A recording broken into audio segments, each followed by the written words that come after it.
Karibu kwenye durusu za historia, mahala unapopata nafasi ya kujifunza historia, biashara, uchumi na utamaduni wa Kiafrika. Mimi ni Abdul Rasuli Muhibu, na leo tutaanza safari nyingine ya kuidurusu historia na maisha ya watu wetu, huku tukiamini kwamba kila mtu ana hadithi na kila sehemu ina historia. Leo tunakutana na mtu mwenye simulizi ya kipekee kutoka Lindi. Anaitwa Said Kengele.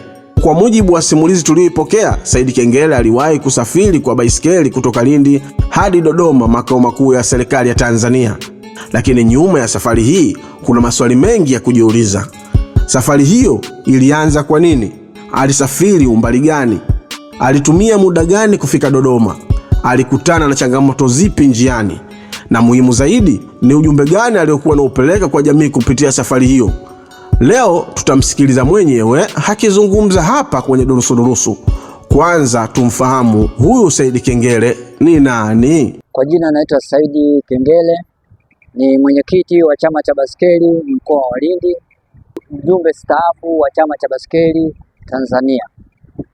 Hivyo niko mkoani Lindi kwa lengo la kuhamasisha uwepo wa mchezo wa baskeli, lakini kabla ya hapo ni kwamba nimekuwa naitumia baskeli kuhamasisha masuala ya kijamii. Mnamo 2010 niliweza kufanya safari ya mikoa 12 kuanzia Dar es Salaam, Lindi, Mtwara, Songea, Mbeya, Dodoma, Iringa pamoja na Dar es Salaam na mikoa mingine ya Pwani. Na lengo kubwa ilikuwa ni kuhamasisha wananchi wa Tanzania kujitokeza kwa wingi kupiga kura na kuchagua viongozi watakaoletea maendeleo, na pia ni swala zima la amani. Kama unavyofahamu, amani ni tunu kutoka kwa baba wa taifa. Kwa hiyo ni lazima tuhamasishane katika tukio kubwa kama hilo. Lakini isitoshe, mnamo 2012 nilifanya safari ya kutoka Lindi mpaka Dodoma bungeni, na lengo langu kubwa ilikuwa kwenda kujifunza shughuli za bunge baada ya kuona kazi niliyofanya 2011. Na hivyo nilipata ruksa na spika wa bunge, na nilitoka hapa kwa baiskeli peke yangu kutoka hapa kuelekea Dar es Salaam, ambako nilipata vijana wawili wa kunisindikiza mpaka Dodoma. Tulifika Dodoma na tukaweza kupokelewa na wahusika wa bunge, na hatimaye tukaingia bungeni kuona shughuli za bunge, na hatimaye zilipokwisha tukarejea kurudi. Lakini pamoja na shughuli nilizojifunza, kwanza nilijifunza mambo mawili. Kwa mwaka ambao nimekwenda nilikiri kwamba tangu tupate uhuru tatizo la maji halijaisha. Hilo ndilo ambalo moja nimejifunza. Lakini kwa kipindi hicho nilijifunza kwamba wabunge kulikuwa na utoro wa wabunge katika ukumbi. Hivyo baada ya miswada mingine kutokupita kutokana na wapiga kura kutokutimia idadi. Hayo yote nilijifunza kutokana na hiyo safari. Naam, nimuuliza pia Said Kengele, unaitumiaje baiskeli katika masuala ya kuhamasisha jamii? Ukiniuliza naitumiaje baiskeli katika masuala ya jamii, kwamba masuala ya baiskeli naitumia katika masuala ya jamii. Kwanza 2008 niliweza kwenda Tanga katika mapango ya Amboni. Alafu 2010 nikaweza kutembea kwa baiskeli kuhamasisha uchaguzi. Alafu 2017 nikaweza kwenda Musoma kuhamasisha uchangiaji damu salama. Alafu nikaweza kwenda Kagera kuhamasisha uchangiaji damu salama kupitia taasisi yetu ya JAI, na tukaenda Kigoma kuhamasisha uchangiaji damu salama. Lakini isitoshe nilifika Livingstone House kule Kigoma kuhamasisha kutembelea vivutio vya ndani, na hatimaye nilifika mkoa Songwe Mbozi kule kwenda kuona kimondo, na hivi nilikuwa nahamasisha kutembelea vivutio vya ndani kwa lengo la kuongeza pato la taifa kupitia utalii wa ndani. Lakini isitoshe nimeweza kufanya kazi hiyo katika mazingira yaliyoweza kuifanya kazi hiyo iweze kuigwa na Watanzania walio wengi baada ya kuwa nimefanya kazi hiyo.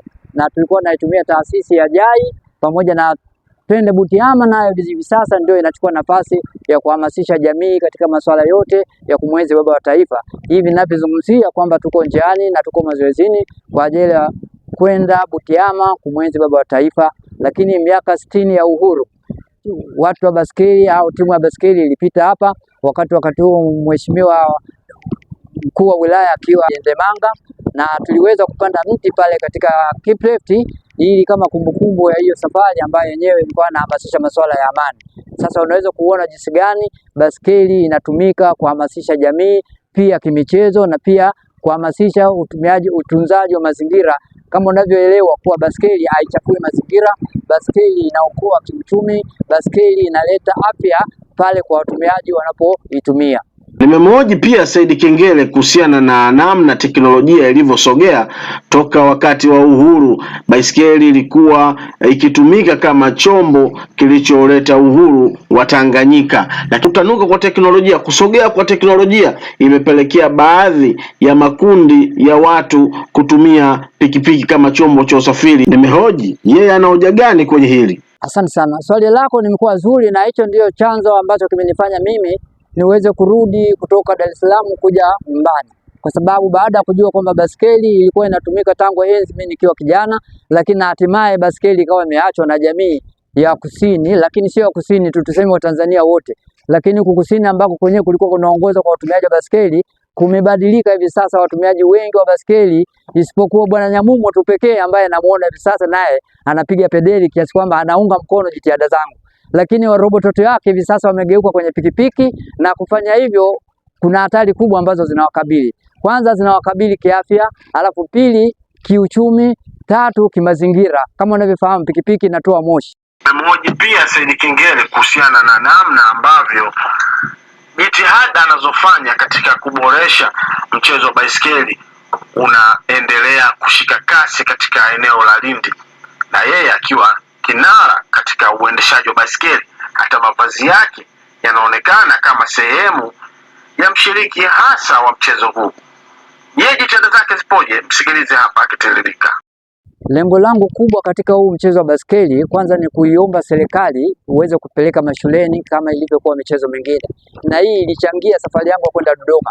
Nilimuomba waziri wa elimu na michezo aupeleke mchezo mashuleni, lakini pia kodi ya baskeli ipunguzwe kwa asilimia kubwa sana, ili iwe chini, ili kila Tanzania aweze kumiliki baskeli, kwani ndio usafiri ambao unawasaidia wanafunzi kwenda mashuleni.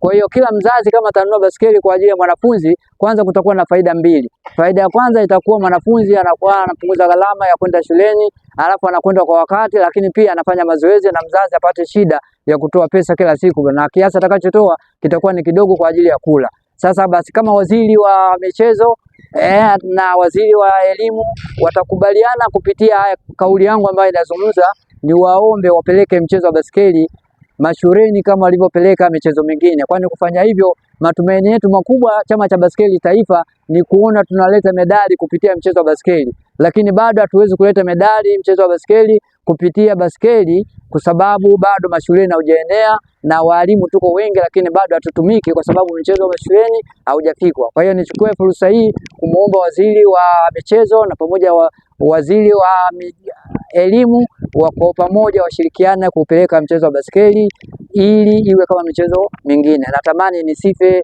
kabla ya ile jambo halijatekelezeka, kwani nitafarajika sana na nguvu zangu zote na jitihada zangu zote kuona vizazi vizavyo vinaendesha baskeli kama ninavyoiendesha. Huenda jina lake lisipatikane katika vitabu vingi vya historia, lakini kwa wale walikuwa sehemu ya safari yake, historia ipo na leo tumeifungua ukurasa huo. Mimi ni Abdurasuli Muhibu na hizi ni durusu za historia.